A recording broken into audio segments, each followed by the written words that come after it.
Fomalhaut b. Planet yang satu ini emang aneh banget. Bukan karena namanya sih, tapi karena telah hilang secara misterius. Planet ini pertama kali difoto pada tahun 2008 dan kala itu menjadi sensasi. Ilmuwan memperkirakannya sebagai eksoplanet raksasa, tapi ternyata masanya kecil dan terus runtuh menjadi serpian debu. Gerak-geriknya mirip awan debu masif. Gliese 1214b yang menawan ini berada di lingkungan beruap. Uap kan berasal dari air. Bener banget. Planet ini memang dipenuhi dengan zat mirip air. Suhunya berkisar antara 120 sampai 280 derajat Celcius, jauh lebih panas dari planet kita. Wujudnya juga berupa planet laut, tapi sayangnya informasi mengenai planet ini masih sangat sedikit sejak ditemukan pertama kali pada tahun 2009 lalu. Kalau kamu mau nyoba pengalaman langsung berjalan di atas es dan batu bara panas sekaligus, datang aja ke Gliese 436b. Jaraknya sangat dekat dengan bintang induknya, sehingga eksoplanet seukuran Neptunus ini punya suhu haut lebih panas dari oven yang menyala. Meski tertutup es, permukaannya terus membara setiap waktu. Es ini sangat padat karena gravitasi Gliese 436b sangat kuat, sehingga tetap beku dalam kondisi ekstrim. Tapi rupanya kondisi di Gliese masih belum ada apa-apanya. Suhu normal Corot 7b mencapai lebih dari 2200 derajat Celcius. Dengan permukaan yang berbatu-batu, planet ini menyuguhkan pemandangan bak di dunia bawah tanah. Bebatuan di permukaannya berbuih dan mendidih, lalu menguap ke atmosfer. Setelah beberapa saat, uapnya akan dingin dan turun kembali dalam bentuk hujan belerang. Tapi ngenesnya, Corot 7b ini kemungkinan pernah menjadi raksasa gas yang atmosfernya meleleh oleh panas, lalu tersisa intinya saja yang hangus. Corot Exo 3b nggak sepanas planet barusan sih, serta nggak sedingin kebanyakan planet lain. Raksasa gas ini seukuran Jupiter, tapi 20 kali lebih padat, sehingga gravitasi eksoplanet ini menarik semua objek yang ada di permukaannya sampai 50 kali gravitasi di bumi. Jangan berani-berani menginjakan kaki di atasnya, karena tubuhmu akan langsung hancur oleh atmosfernya yang padat.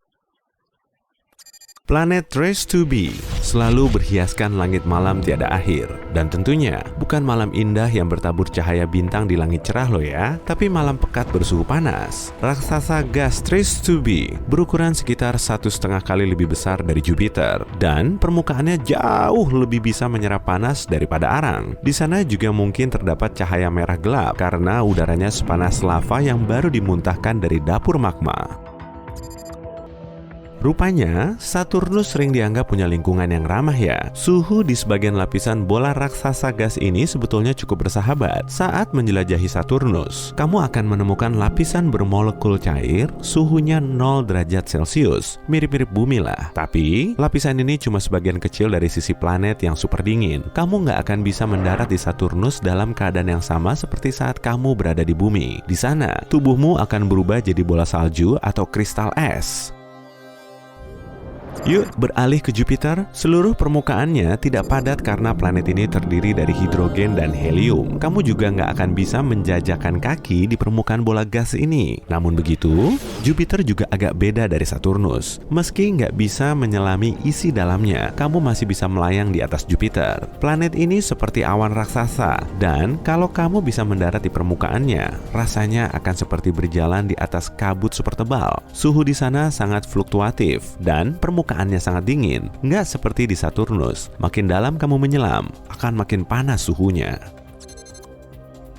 Biasanya, oksigen dianggap sebagai unsur pembentuk kehidupan di suatu planet. Tapi hal ini nggak berlaku di planet Osiris. Ilmuwan terkaget-kaget saat mendeteksi adanya oksigen di Osiris. Lebih tepatnya, di sekelilingnya, karena jaraknya 8 kali lebih dekat ke bintang induknya dibanding jarak Merkurius ke matahari. Jarak ekstrim ini menjadikan Osiris seperti ketel peleleh. Objek apapun akan terbakar di situ. Hal ini juga menyebabkan orbit Osiris sangat pendek. 1 tahun di sana cuma selama 3,5 hari di bumi. Selain itu, atmosfernya terus-menerus bertiup dan meleleh oleh bintang induknya yang super panas.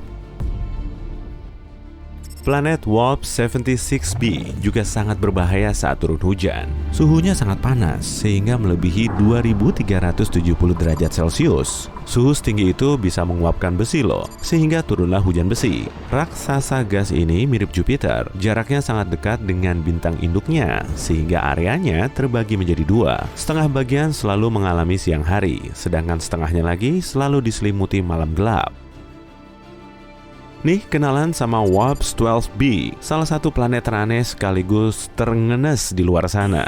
Gravitasinya sendiri plus bintang induknya sangat kuat. Sebagian besar zat penyusunnya juga terdiri dari gas. Akibatnya, si bintang induk perlahan mulai melahap planet ini. Warp 12b juga perlahan berubah bentuk menyerupai telur dan memanjang menuju ke arah si bintang rakus. Dalam 10 juta tahun lagi, planet ini tentu sudah nggak bisa berkutik lagi saat ditelan bintang induknya. Daftar planet teraneh belum lengkap kalau kita belum nyebutin Venus, kembaran bumi yang jahat, ya kan? Atmosfer planet kedua dari matahari ini sangat pekat dan penuh dengan awan, sehingga permukaannya jauh lebih panas dari Merkurius, meski jaraknya ke matahari lebih jauh. Letusan gunung berapi selalu terjadi di Venus, dan gravitasinya hampir 100 kali lebih kuat dari gravitasi kita. Kamu ingat awan yang kusebutin tadi kan? Awan itu tidak terbuat dari air, tapi asam sulfat. Zat ini berkondensasi lalu mengguyur permukaannya. Meskipun kamu cukup bernyali untuk menembus awan itu, kemungkinan kamu nggak akan bisa, karena kecepatan angin di Venus sengebut badai tropis paling kuat di bumi.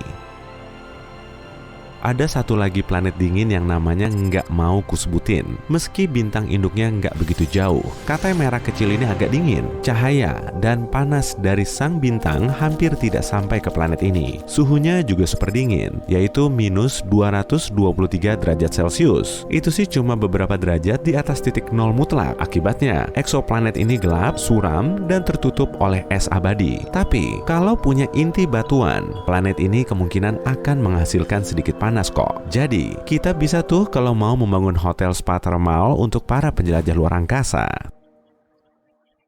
Planet berikutnya juga susah disebut, lihat di layar aja lah ya. Cuma eksoplanet ini yang berada dalam orbit bintang induknya. Kalau dilihat sekilas memang cukup cantik. Di permukaannya terdapat pusaran biru dan putih yang membentuk pola menawan. Tapi warna cantik ini sebetulnya berasal dari partikel silikat keras di atmosfernya. Dengan kata lain, di sana terjadi hujan kaca. Dan parahnya lagi, kecepatan angin di planet ini mencapai 8.700 km per jam atau hampir 7 Mach. Sebagai pembandingnya, kecepatan angin terkencang di bumi cuma 409 km per jam atau 120 kali lebih lemah. Kaca yang berterbangan di langitnya juga bergerak secara horizontal dalam kecepatan hipersonik. Tentunya bisa mencabik-cabik semua objek yang ada di sekitarnya. Ampun, namanya panjang banget. Baca sendiri aja lah ya. Planet pengembara ini kita sebut saja SIMP. Diperkirakan memiliki aurora terindah di jagat raya ini. Wah, aurora borealis, jangan minder gitu dong.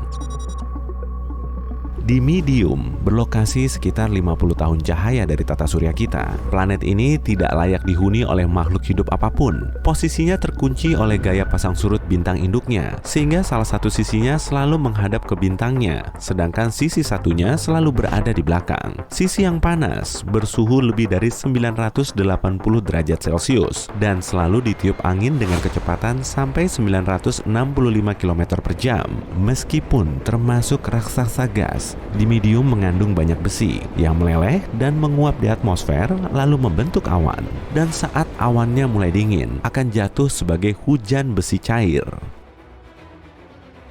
Dalam sistem bintang 55 Cancri, ada 5 planet. 4 diantaranya merupakan raksasa gas mirip Jupiter dan Saturnus. Tapi planet yang kelima, atau kita sebut saja sebagai planet pertama, karena paling dekat dengan bintang induknya, memang beda dari yang lain. 55 Cancri A sangat dekat dengan si bintang induk sehingga setengah sisinya mengalami gelap abadi. Cuma satu sisinya yang menghadap ke bintang tersebut. Di antara kedua sisinya juga terdapat zona senja atau semburat tipis yang agak redup.